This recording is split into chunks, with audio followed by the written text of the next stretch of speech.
via Skype from London. Thanks for your time. Appreciate it. Now, given the fact that we have another new finance minister, that, of course, can't be calming for ratings agencies.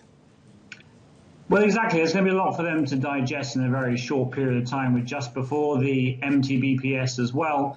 But Moody's doesn't actually have to rate this Friday. They have a rating date, and they have to release some kind of report. But they could well delay, actually, and that's what I'm looking for. They'll delay till after the MTBPS, allow Tito Mboweni to settle in. And this Friday, maybe just put out a holding research report on some of the wider issues in South Africa.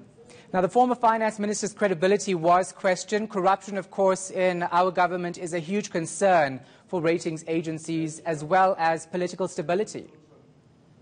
Exactly. And I think the frustration at the moment is that we've obviously seen a bureaucratic move against large swathes of state capture. Praveen Gordon has been very effective at doing that around the SOE sector. But really, we haven't seen prosecutions at all yet. Remember, the Estina Dairy case, has sort of fallen into disarray. The same with the Duzane Zuma case. And I think we're waiting for the MPA really to pick up the pieces. The SARB has huge numbers of case files that have been handed to prosecutors that haven't been acted on. Yeah, there's certainly a huge amount of catch-up, I think, before we can really actually say that institutions have been turned around. Yeah. Now, there's been some positive reaction to Tito Mboweni's appointment. Do you think Moody's will be reassured by that and keep our rating unchanged?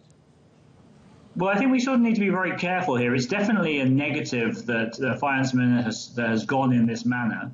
I don't think we should lose sight of the fact, and that's why I do think the exit of Mshlanshla is actually a win for the EFF. But the choice is positive and is okay. But I don't think equally we should overplay that. The wheels of policy and government are incredibly slow to move on these much bigger, broader structural reform questions.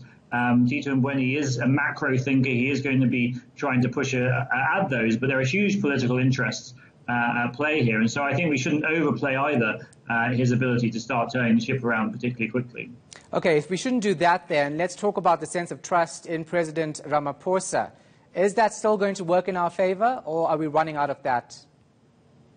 Well, domestically business, banks and foreign investors as well have given a lot of benefits of the doubt that President Ramaphosa basically will be able to recapacitate government after the election, will get a mandate that will give him political capital that will allow him to reform. And so, if you like, he has been given a degree of a free pass until after the election. That means that banks are funding SOEs. China, of course, is funding SOEs as well. And so things are largely on pause around this trust question. But there will become a point after the election where real change has to be effected, where real leadership, which ultimately means annoying people, choosing sides, choosing which interests to go with, which policy lines to take, is going to be needed. And that's really the point that we're waiting for after the election.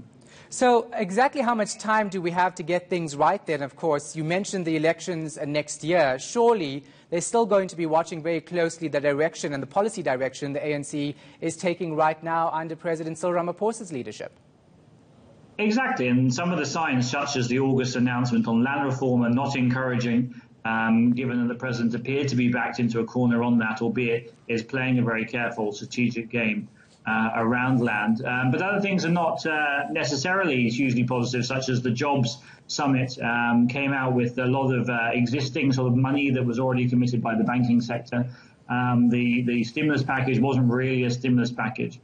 So again, people are giving a little bit of benefit of doubt on these issues in the short term, but are really going to have to wait till after election for those big moves. But there are a lot of risks, we should say, that are going to come, I think, in Q1 as the election campaign kicks off on SARB nationalisation, land, the credit amendment tax. All these sorts of things will be coming to a head and will require very difficult political choices, actually. All right, thank you so much for your time and your insight. We do appreciate it. That was Peter Attard Montaldo of Intellidex in London.